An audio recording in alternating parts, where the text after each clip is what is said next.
제 나이 13살 부모님의 이혼으로 아빠와 함께 살게 되었어요. 엄마라는 이름을 지우고 살게 되었죠.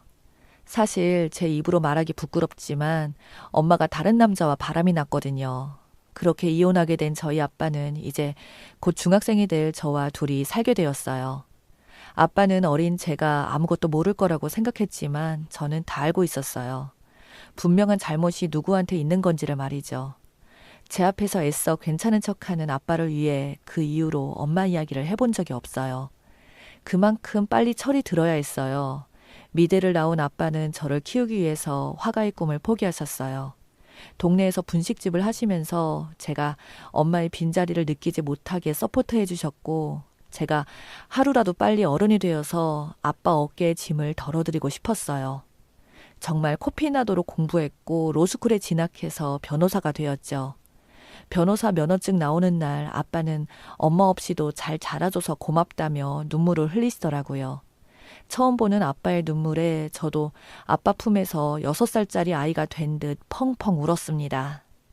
그렇게 시작한 변호사 생활은 어렵긴 했지만 배울 것도 많았고 아빠에게 조금이나마 보탬이 될 수 있다고 생각하니 힘들다는 생각은 전혀 안 들더라고요.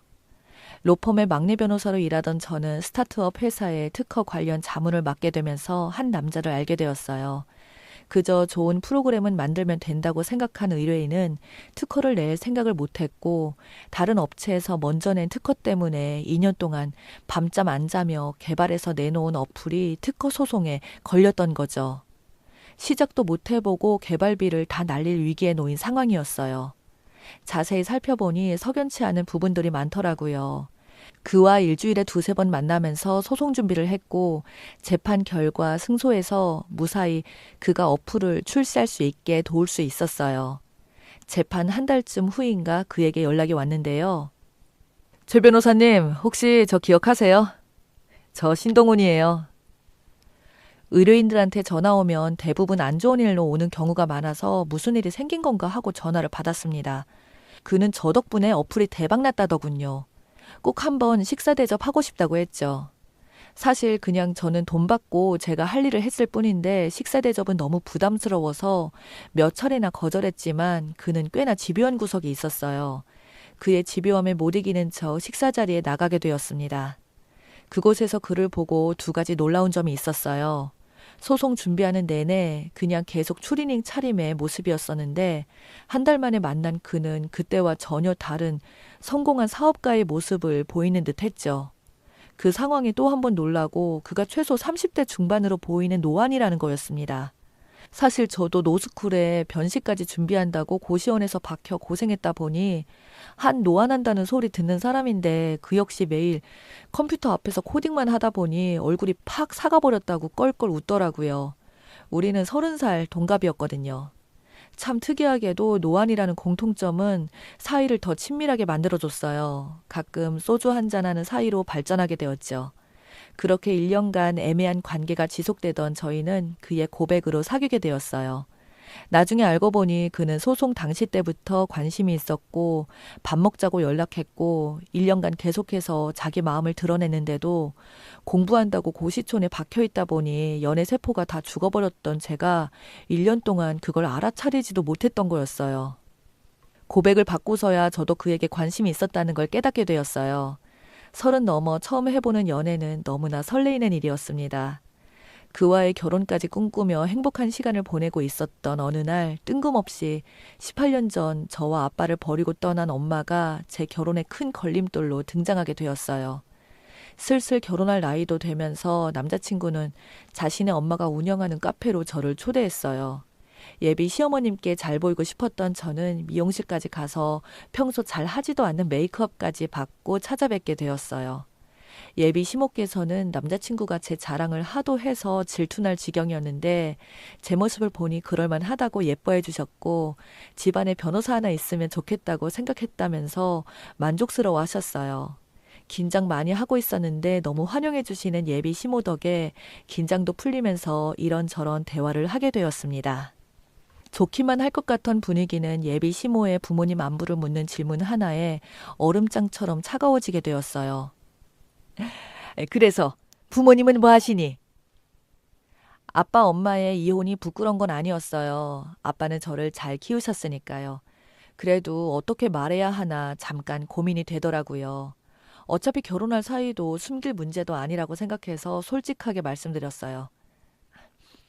사실은 저희 부모님이 제가 어릴 때 이혼하셔서 지금은 아빠랑 함께 살고 있어요. 순간 예비 시모의 얼굴에 표정이 바뀌셨는데요. 이야기 잘 들었다. 이제 그만 가보거라. 순간 냉랭해진 분위기에 저는 당황했고 남자친구도 분위기를 풀어보려고 했지만 예비 시모는 자리를 떠나버렸어요. 저는 도대체 이게 무슨 일인가 싶어서 어리둥절했죠. 이때까지만 해도 이게 우리가 결혼을 못하게 될 정도까지 커지게 될 거라고는 생각도 못했죠. 남자친구는 걱정하지 말라더군요. 원래 성격이 불같으셔서 그렇다며 저를 달랬습니다. 저도 계속 결혼을 진행하기 위해선 그에게 저희 부모님이 이혼한 이유에 대해서도 알려야 했고, 이야기를 다 들은 그는 자신의 어머니에게 가서 잘 말해보겠다고 했어요. 며칠 후 어머님께 잘 말씀드렸다면서 걱정하지 말고 결혼 준비하자고 하더라고요. 예비 시모들 처음 만난 이후에 찜찜하긴 했지만 더 이상 늦출 수가 없어서 결혼 준비를 진행하게 되었어요. 어느 날 모르는 번호로 전화가 왔어요. 변호사식이나 되는 애라 똑똑하게 알아들을 줄 알고 긴 말 안 했는데 동훈이가 물려 터져서 너한테 말 안 했나 보구나. 난 이혼한 부모 밑에서 큰애랑 우리 아들 결혼시킬 생각이 없다. 그의 걱정 안 해도 된다는 말과 달리 예비 시모는 제가 이혼한 부모 밑에서 자랐다는 이유로 끝까지 결혼을 반대하셨어요. 제가 할 수 있는 건 아무것도 없었죠. 남자친구는 자신이 부모님을 설득할 수 있다며 조금만 더 기다려달라더라고요. 그렇게 저를 달랬지만 이렇게까지 해서 결혼을 해야 하나 싶은 생각이 들었습니다. 그날 이후 마음이 복잡해서 일도 손에 잡히지 않고 남자친구 만나는 것조차 불편해서 잠깐 시간을 가지고 있었어요.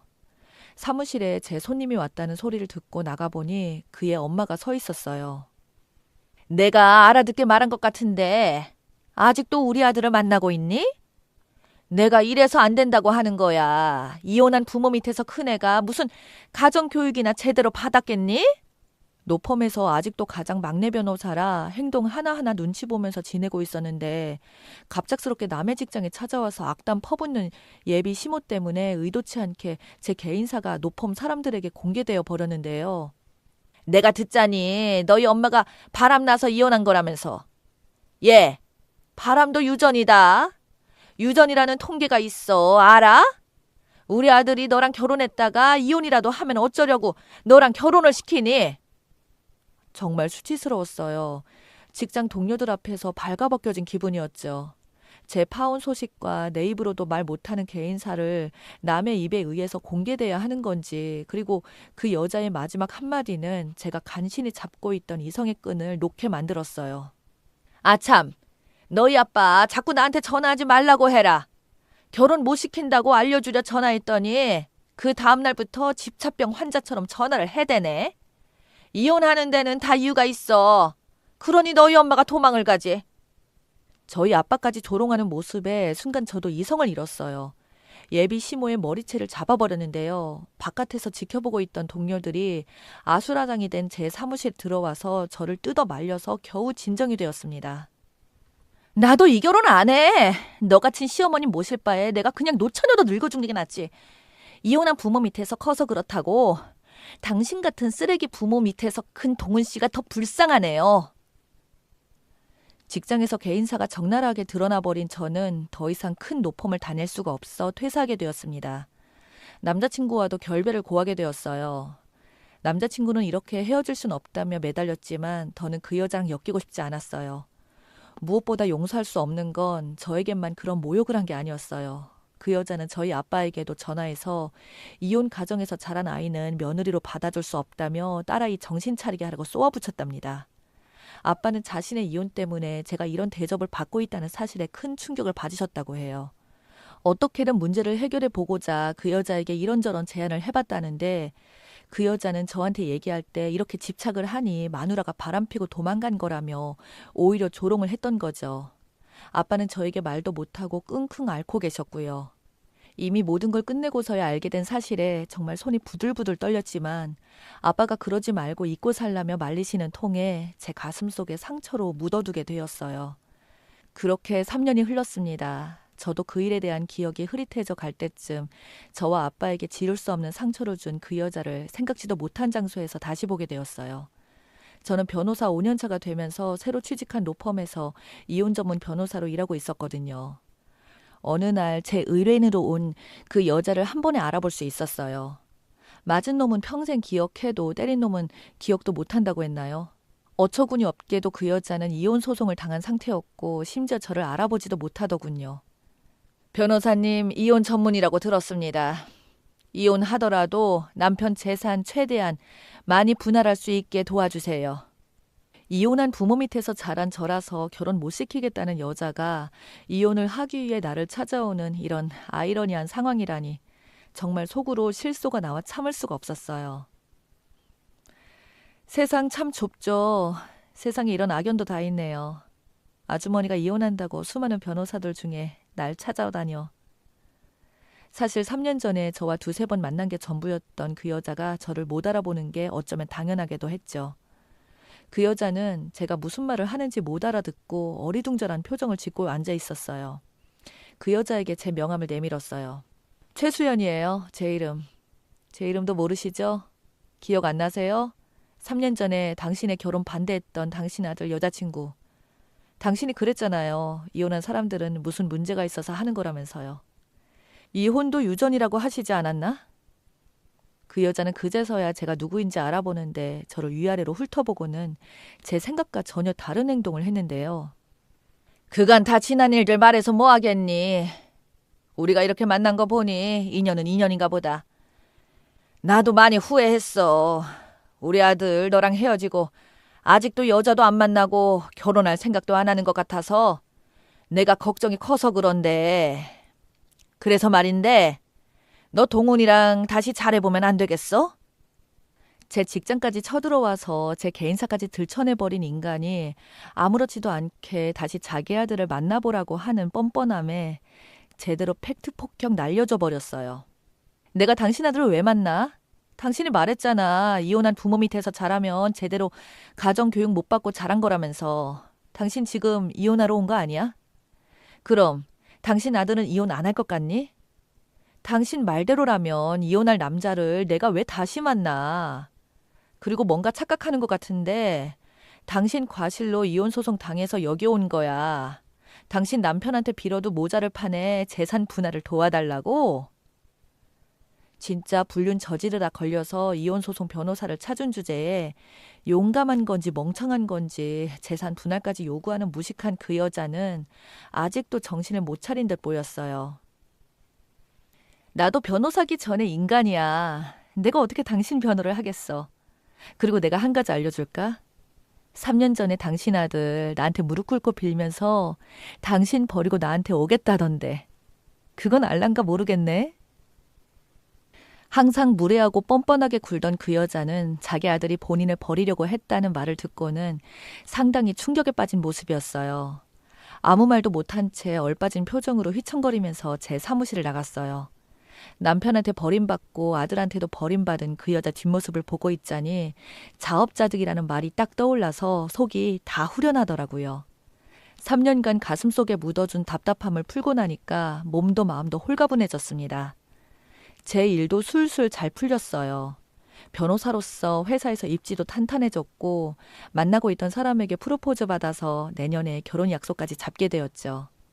무엇보다 달라진 건 저희 아빠의 삶이에요. 저를 홀로 키우기 위해 본인의 꿈인 그림 그리는 것도 포기하고 살았던 아빠에게 얼마 전 작은 화실을 선물해 드렸거든요. 다시 그림 그려보는 게 어떠냐며 제안했죠. 아빠는 분식집도 접고 매일 화실에 들어가셔서 작품 활동을 하고 계세요. 그림 그리면서 행복해하시는 모습을 보니 지금까지 제가 아빠의 삶을 뺏은 것 같아 너무 죄송한 마음이 들었어요. 저도 제 자식을 낳고 살아갈 텐데 아빠처럼 자식을 위해 살 수 있을까 생각될 정도로 아빠의 사랑은 컸습니다. 사람마다 개인의 사정이 있고 사연이 있는 건데 자신의 삶을 한 치 앞도 못 내다보면서 다른 사람에게 상처 주는 그런 사람들과는 아예 차원이 다르신 분이죠. 제가 행복하게 잘 사는 게 아빠에게 보답하는 길이겠죠. 아빠한테 세상 감사합니다. 이런저런 일을 겪고 두서없이 쓴 사연 들어주셔서 감사합니다. 좋은 일들만 있으시길 바랍니다.